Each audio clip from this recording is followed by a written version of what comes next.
Hello teachers, learners, and parents. Sir Jeff po, at your service. Alam nyo ba na meron tayong website na tinatawag na DepEd Commons? Ang DepEd Commons ay binuo upang gawing accessible ang pagtuturo at pag-aaral dito sa ating bansa gamit lamang ang inyong mga smart devices gaya ng cellphones, tablets, at computers. Dito ay maaari nating ma-access ang iba't ibang learning materials mula sa Department of Education. Meron itong mga interactive materials, electronic self-learning modules, at instructional video lessons mula sa DepEd TV na tiyak na makatutulong sa pag-aaral ng mga mag-aaral galing ka man sa public o private school. Walang problema dahil welcome ang lahat dito. Para ito sa mga guro, magulang at mga mag-aaral mula sa kinder hanggang grade 12, alternative learning system o ALS, at pati na rin ang special education. At huwag kang mag-alala dahil kahit walang load ay maaari mong ma-access ang mga learning materials. Tama! Libre ito. Ang kailangan mo lamang gawin ay i-on ang iyong data at buksan lamang ang iyong browser at i-type ang commons.deped.gov.ph. Alam na ba ng iyong mga kasamahang guro o mag-aral ang tungkol sa DepEd Commons? I-share mo na ang video na ito upang matuto rin sila kung paano gagamitin ang DepEd Commons sa mabilis at napakadaling paraan. Muli, ito po si Sir Jeff at kita-kits po tayo sa DepEd Commons. Paalam!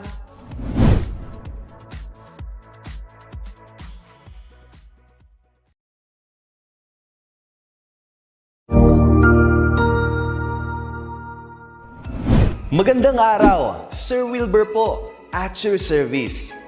Narito ang ETUlay upang gabayan ka sa inyong pag-aaral upang lubos na maunawaan ang iba't ibang paksa o subject. Ang ETUlay ay isang free online tutorial class na pinangungunahan ng ICT's Educational Technology Unit sa pamumuno ni Undersecretary Elaine Del B. Pascua. Ang programang ito ay hindi lamang para sa mga bata, kundi ito rin ay magsisilbing gabay sa mga magulang at mga guro kung paano nila ituturo o gagabayan sa bawat asignatura ang kanilang mga anak o mga estudyante. Sa kasalukuyan, ang self-learning module mula sa rehiyon ng Calabarzon at kilala sa tawag na pivot ang ginagamit sa ating ETUlay online class. Kaya ano pang hinihintay ninyo? Ihanda na ang inyong mga ballpen o lapis, papel o kwaderno at samahan kaming itulay ang pagkatuto para sa bawat batang Pilipino. Sama-sama tayong magtutulungan para malampasan ang mga hamon sa panahong ito. Halina't matuto kasama ang inyong online tutor sa oras na ito.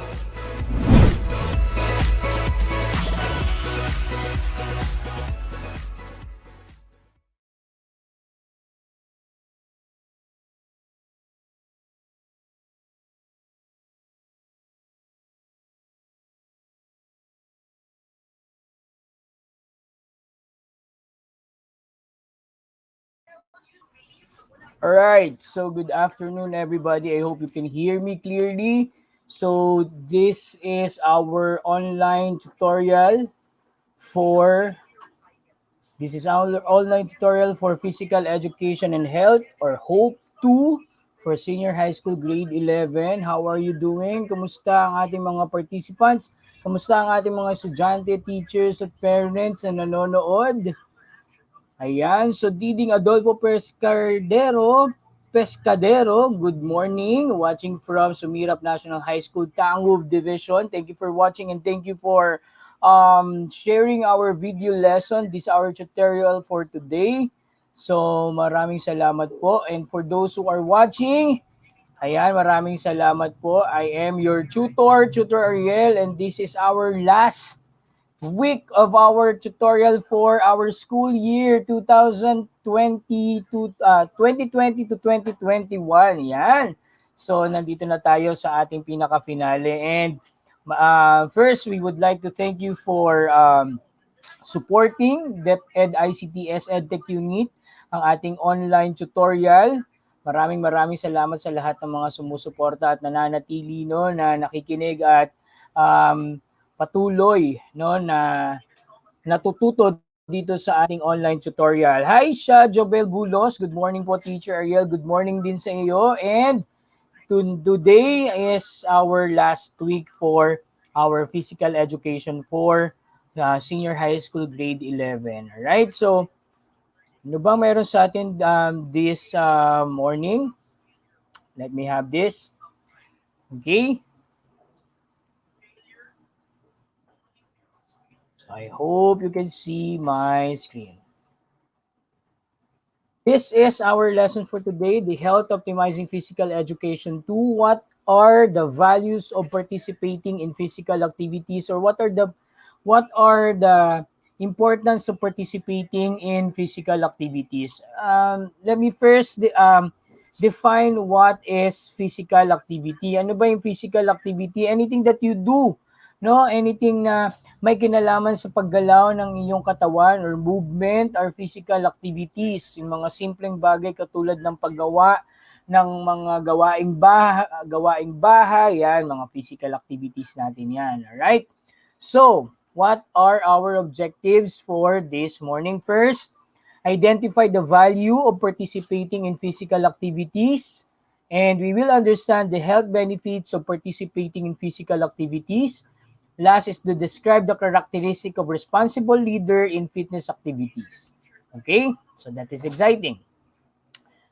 So let me just see first yung ating mga participants. Ayan, si Christine Dasig Ruiz. Good morning po. Good morning sa iyo. Jess Adonis Lechido. Good morning, Tutor Ariel. This is Tutor Jess Adonis Lechido. Hello po. Good morning, Sir Jess. Ayan, maraming salamat no sa isa sa atin dito sa ating proyekto, sa isa sa tutors natin, si Tutor Jess. All right.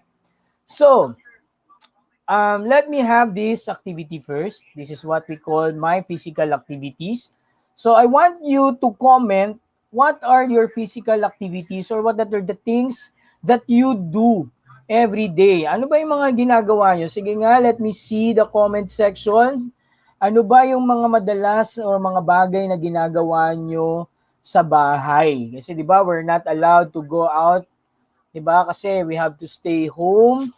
So ano yung mga bagay na pinagkakaabalahan natin dyan? Share nyo naman sa akin. Share nyo naman kay Tutor Ariel.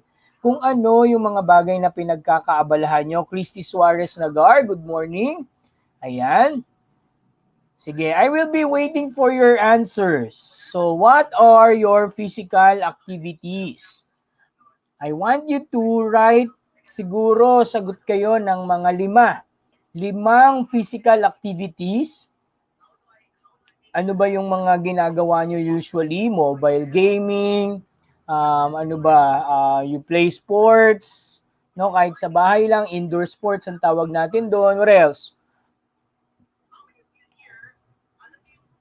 Ayan, sabi ni Tutor Madge, yehey. Yan. So hindi tayo mawawala. Right?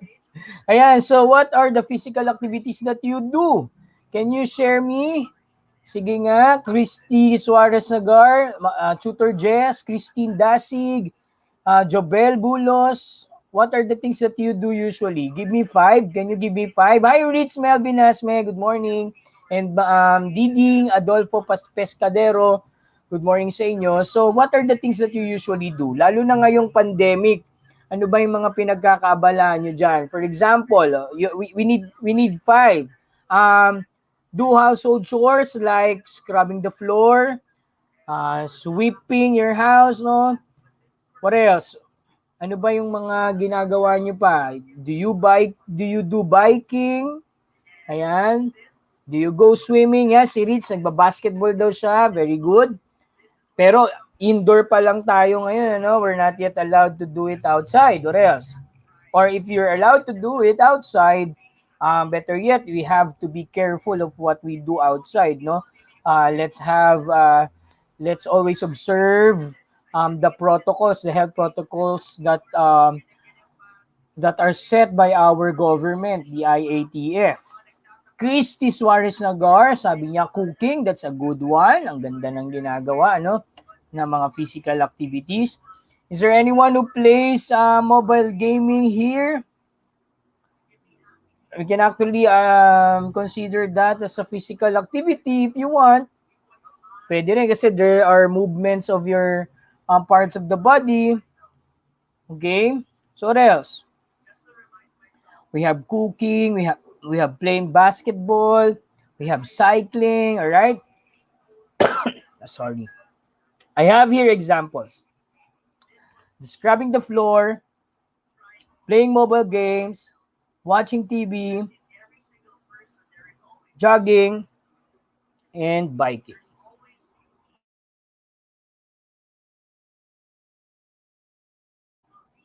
All right. These are my examples. I'm sorry. Okay, these are my examples. But these examples, we can actually identify these physical activities to healthy physical activity and unhealthy physical activity. So let's see. No? I want you to write happy face, comment happy face if that is healthy, and actually sad face if not. Wow, baking cake.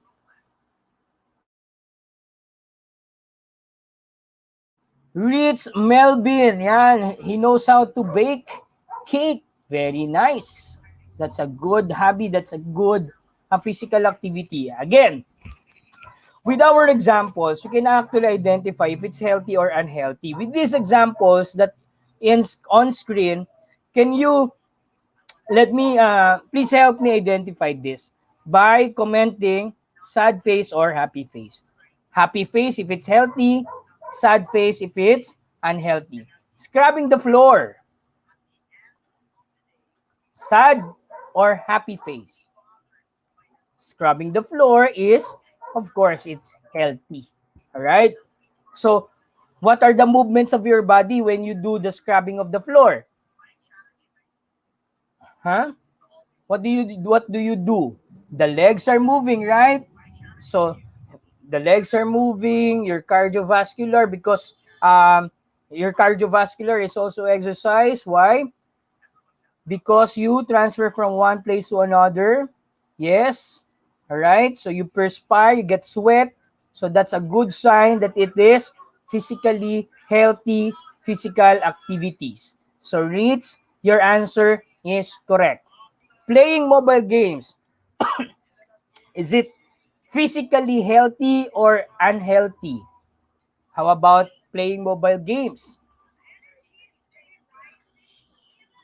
Physically healthy or unhealthy, your mobile gaming? So we can consider that as physically unhealthy because you're not moving your body. No, you play while sitting. So only fingers are moving. So we can consider that as unhealthy. We consider healthy activities or physical activities if we move or if we feel that we perspire, we burn carbs, or we burn fats. So that is physically healthy. How about watching TV? The same, it's unhealthy. Jogging, it's healthy. Biking is healthy. But you have to be careful in doing these physical activities, all right? We have to be careful. Remember that. Okay. Christy, sad face. Is that a sad face? Sad face. All right.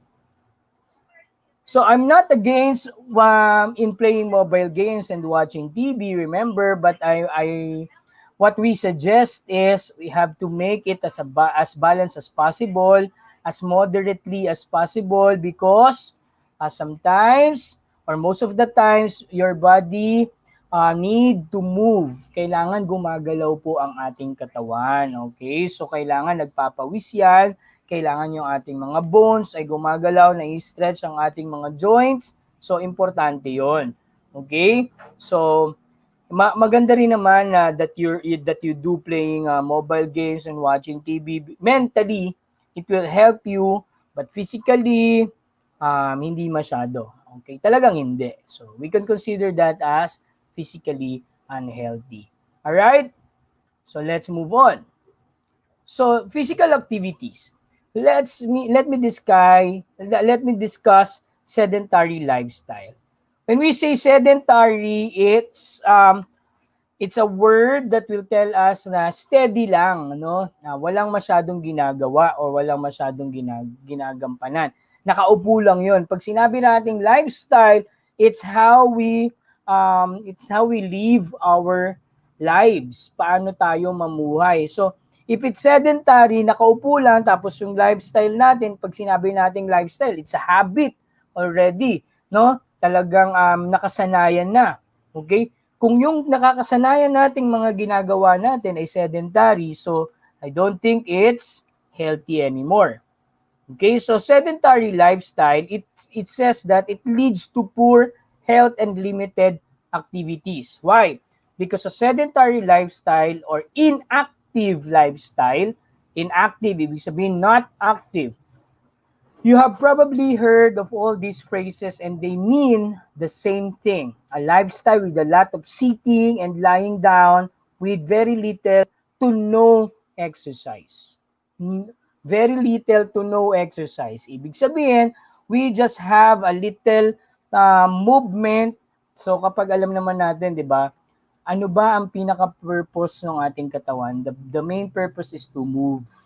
No? Ang pinaka dapat na ginagawa ng ating katawan ay gumagalaw siya.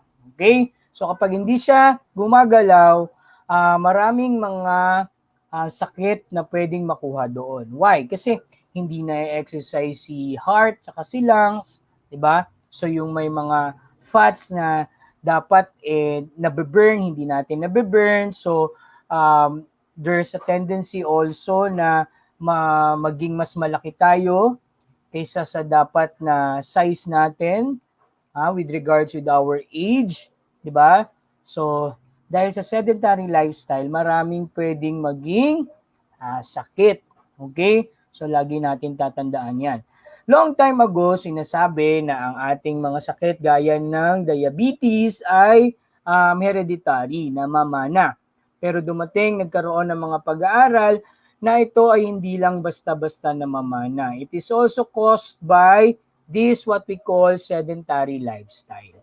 'Di ba? Meron tayong mga nakukuhang sakit because of the way we live, no? Paano ba tayo mamuhay? Ano ba yung mga kinakain natin? Kulang ba tayo sa tulog? Kulang ba tayo sa pahinga?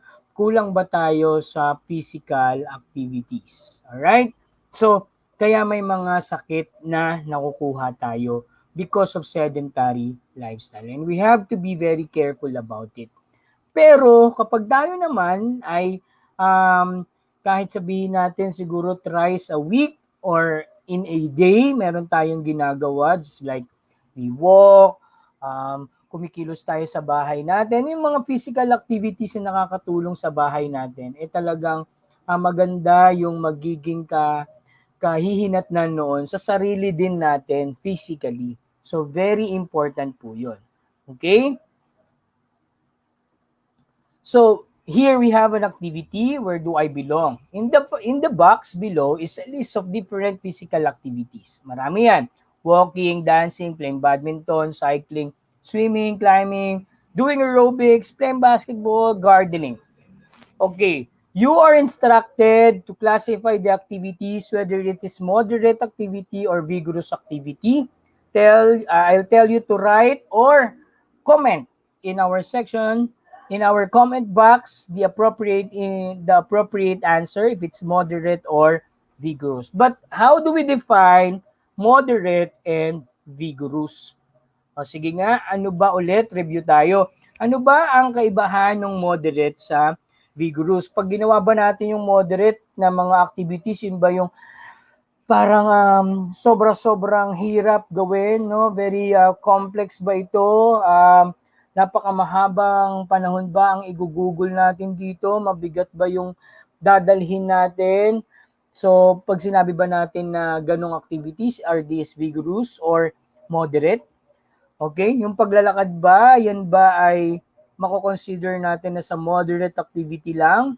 Okay? So, this is just a review kasi patapos na tayo ng taon, so this is very important. Kailangan yung mga ginagawa natin ng mga activities ay alam natin yung mga classification. And we can classify this by moderate or vigorous activity. Ayan. Sige, tingnan natin yung inyong mga sagot. Sa moderate, ano ang inyong mga sagot? Good morning, Lorna Paredes. Hello, hello po sa pakikinig. Mitzi Calderon Albalos. Good morning din. And Marites Mercado, magandang umaga din sa inyo at salamat sa pag-share ng ating video na ito sa inyong mga kaibigan, kaklase o sa inyong mga estudyante. Ruby Kim Rasonabe, magandang umaga rin po sa inyo. Alright?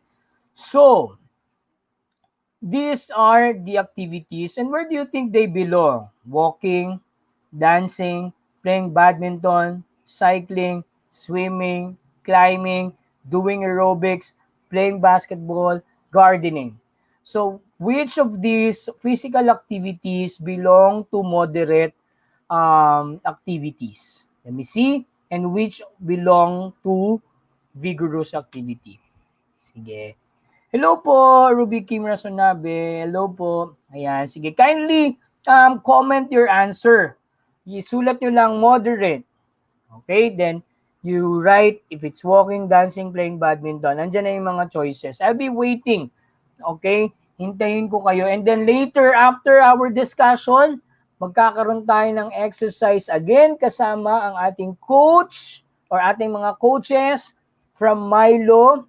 Si Coach Japoy at saka si Coach Eliza Valdez ay nandito na naman ulit kasama natin.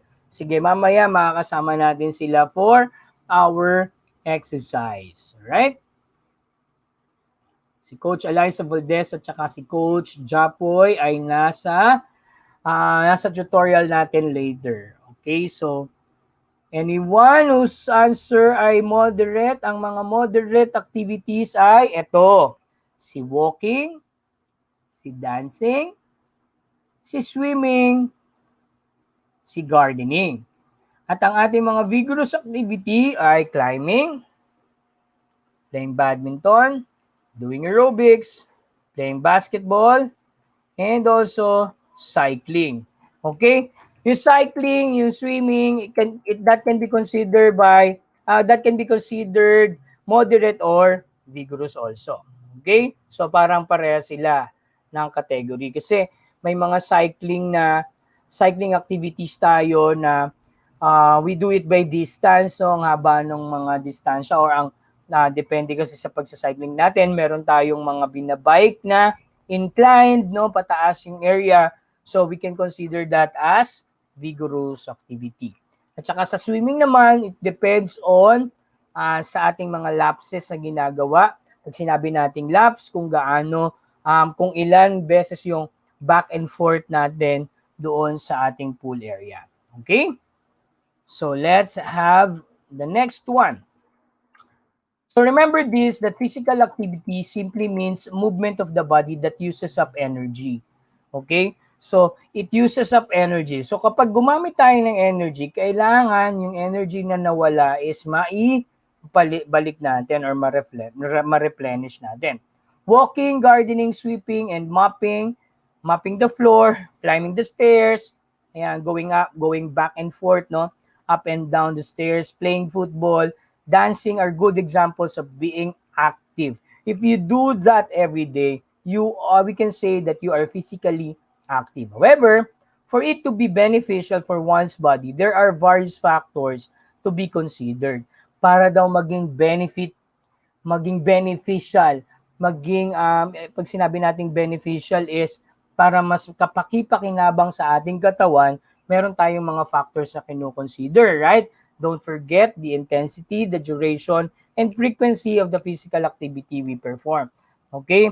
Di ba pinag-usapan natin nung mga nakaraang episodes natin that the intensity, what is the intensity again? Ang intensity is how hard, no, yung ating mga ginagawang physical activity.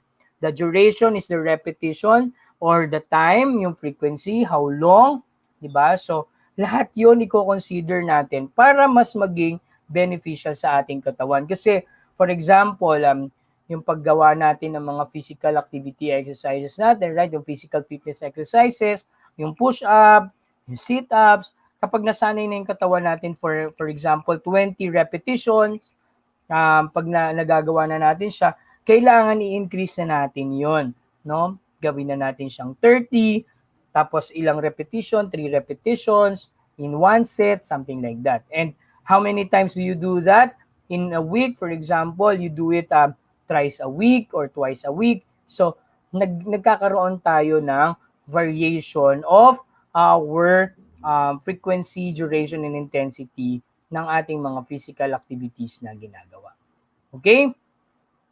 So again, these are the points to consider. Remember that physical activity done at a moderate or vigorous intensity level is good for teenagers' health na katulad ninyo, youngsters. Okay? So importante yan. And then the second pointer is moderate physical activities generally make you move. You have to move. These include brisk walking, dancing, biking, swimming, and jogging.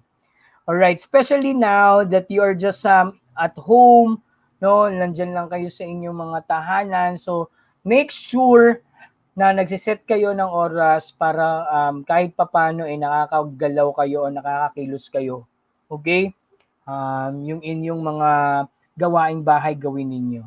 Okay? After your module, after doing your task in schools, no? Marami pa kayong pwedeng gawin. There we have examples nga, the brisk walking, the dancing, the biking, the swimming, and the jogging. For the third point, we have to consider that vigorous activities increase the heart rate and make you sweat and may let you enjoy being active even more. Diba? Ang sarap no na lalo na kapag may kasama kayo na gumagawa ng inyong mga physical activities na yan. So these are the benefits of being active physically. It reduces your risk of a heart attack, no? Kasi nagiging healthy si heart. You also manage your weight better. You have a lower blood cholesterol level. Why? Because you burn fats, no? Yung mga hindi kapaki-pakinabang na fats sa ating katawan ay nabiburn natin. Low level risk or lower the risk of type 2 diabetes and some cancers. Yan. Alam nyo ba na si cancer cells ay masaya kapag kayo ay sedentary lifestyle ang ginagawa lagi. Okay? So masaya sila, no? Talagang umaatake sila, no? Ayan, you have lower blood pressure if you do physical activities, stronger bones, of course, muscles and joints, and lower the risk of developing osteoporosis. Osteoporosis is the curvature of your spine when you get older, no? Nagiging porous yung ating mga nagiging weak yung ating mga bones when we get older. So para ma-avoid natin yan ngayon pa lang, kailangan pinapractice na natin sila na nagagamit. And lower your risk of falls. Ibig sabihin, nagiging balanse yung ating katawan. Edenir, good morning po. Okay? So that is everything about our physical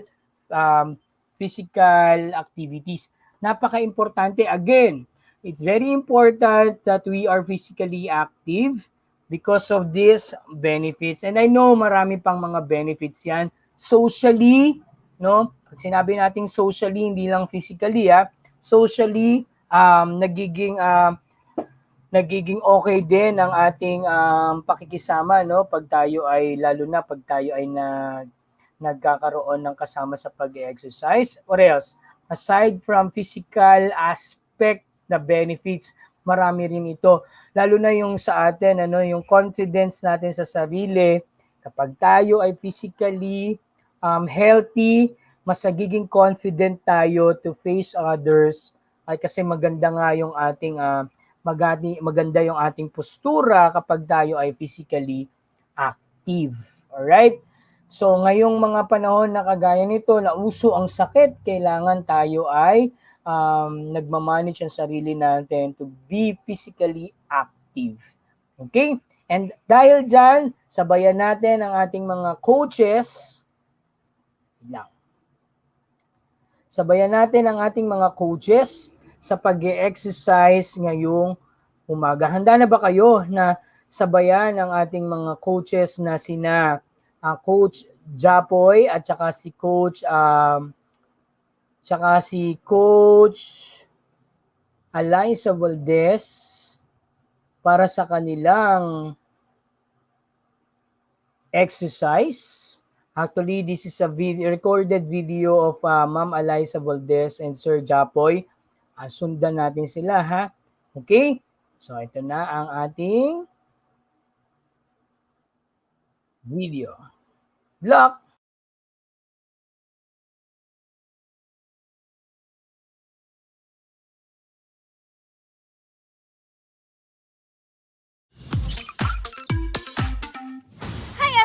I'm Coach Eliza Valdez and welcome to Champion Habit, PE at Home. Kasama ko po ngayon si Coach Japoy Lizardo. Hello dads, moms, and kids! I-ready na natin ang mga young champions for this class. Ang PE lesson natin ngayon ay circuit exercises. Ito ay sunod-sunod na medium to high intensity exercises in a short period of time. Bago gawin ang exercises, make sure na wala tayong sakit. At kapag masyado ng pagod, stop muna at magpahinga. At make sure na clear and safe ang exercise area. Ang gagawin natin ay 4 na exercises to train your speed, agility, strength, and power para lumakas ang katawan. Ayon sa research, kapag physically active ang bata, mas focused ang isipan, mas maganda ang performance sa academics. Kapag active ang katawan, active ang isipan. Ready? Tara, let's start! Ang first exercise natin ay ang speed high knees. Ito ay para sa speed o bilis ng galaw ng katawan. Magandang training ito para sa soccer, basketball, or running. Ang speed high knees ay warm up para nakakondisyon ng mga katawan para sa susunod na exercises. Gagamitin natin ang ating mga paa at kamay. Ilagay ang kamay sa harapan, i-bend ang arms at a right angle, itaas ang kaliwang tuhod, tapos yung kanan naman. Tuloy-tuloy ang paggalaw at pilitin nating ipag-abot ang mga tuhod sa mga kamay. Pabilisan at paramihan ng high knees for 30 seconds. Ready? Go!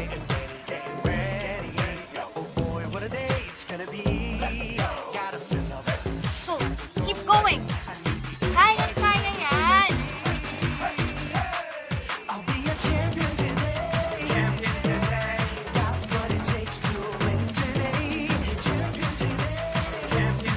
Malapit na! Come on! 5, 4, 3, 2, and 1! Yes! Ayan! Ready na tayo for the next exercise! Ang second exercise natin ay ang agility hops. Ito ay para sa agility or quick reaction ng galaw. Nakakatulong ito sa mga naglalaro ng sports na may vertical movements gaya ng volleyball at basketball. Gagamitin natin ang feet, legs, and hips. Sundin ang command. Pag sinabing side to side, hop tayo from the right side to the left side. Pag sinabing back and forth, hop tayo paatras at pasulong. Make sure na naka-squat position tayo pag nag-landing. Dapat tuloy-tuloy ang pag-hop for 30 seconds. Ready? Go! Back and forth. Side to side. Side to side. Back and forth. Side to side. Side to side. Let's go! Back and forth. Back and forth. Side to side. Back and forth. Back and forth. Side to side. Side to side. Back and forth. Back and forth. Side to side. Side side. Back and forth. You're done. Woo! Ang saya, di ba? Ang third exercise natin ay ang strength push-ups. Ito ay para sa strength o lakas ng muscles at bones. Magandang training ito para sa mga sports gaya ng tennis at martial arts. Bago magsimula, kumuha ng towel, tiklopin, at ilagay sa ilalim ng tuhod. Dumapa sa sahig at ipwesto ang mga kamay sa sahig at tagiliran ng dibdib. Itaas ang paa na parang nakaluhod ang tuhod. Now push your body up and down from the knees. Dapat diretso ang katawan mula tuhod hanggang ulo. Panatilihing diretso ang likod sa exercise na ito. Padamihan ang push-up sa loob ng 30 seconds. Ready? Go! I'll be a champion today. champion today. Champion, champion every day.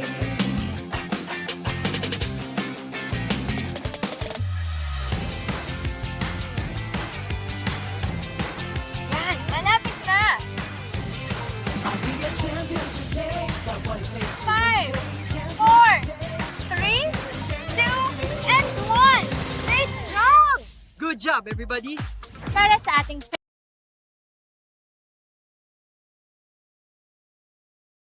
finisher exercise, gagawin natin ang power squat jumps. Ito ay para sa power o pwersa na mabibigay ng katawan sa isang mabilis na sandali. I-ready na natin ang mga legs, hips, at arms. Dapat shoulder width ang pagitan ng mga paa. Iupo ng 90 degrees ang thighs and hips para nakaupo sa silya. Ilagay ang mga braso sa tagiliran.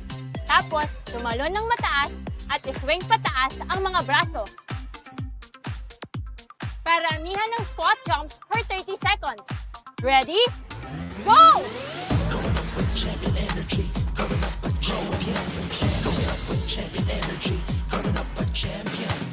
Kaya yan!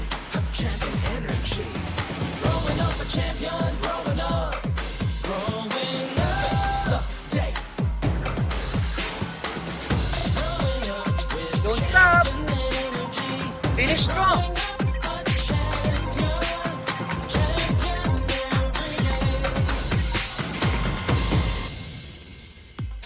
Whew! Panalo! Good job, champs! That's it, kids, moms, and dads.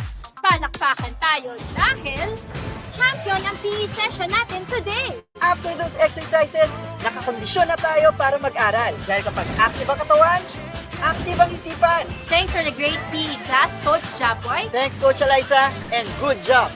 Goodbye, everyone, and see you again tomorrow on Champion Habit PE at home! Ingat po kayo!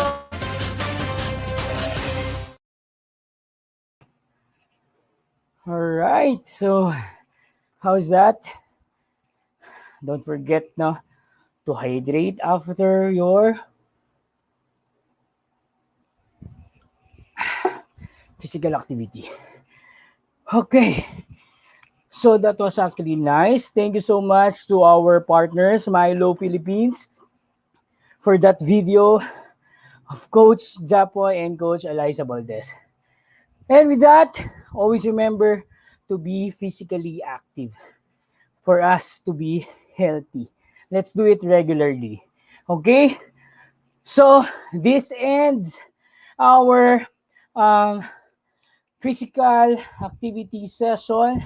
Magkita-kita po tayo sa mga session pa natin. This summer, magkakaroon po tayo ng summer camp dito sa ating ETUlay. So tuloy-tuloy lang po tayo sa pagtulay ng ating mga pag-aaral. Maraming salamat po.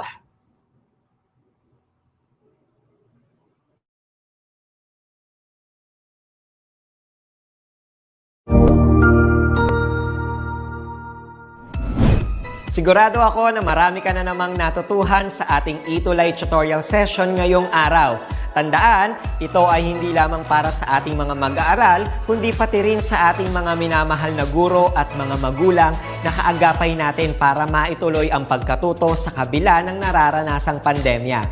Patuloy ding sumubaybay sa DepEd TV para sa mga araling ginawang video episodes. Mapapanood ito mula Lunes hanggang Sabado, alas 7 ng umaga hanggang alas 7 ng gabi sa inyong mga telebisyon. Abangan bukas mula 1:00 ng tanghali ang iba pang aralin sa ating ETUlay free online tutorial session sa Filipino. I-like and subscribe at manatiling nakasubaybay sa ating ETUlay tutorial session sa DepEd Edtech Unit FB page at Educational Technology Unit channel sa YouTube at sa DepEd Tayo at DepEd Philippines social media accounts. Paalam!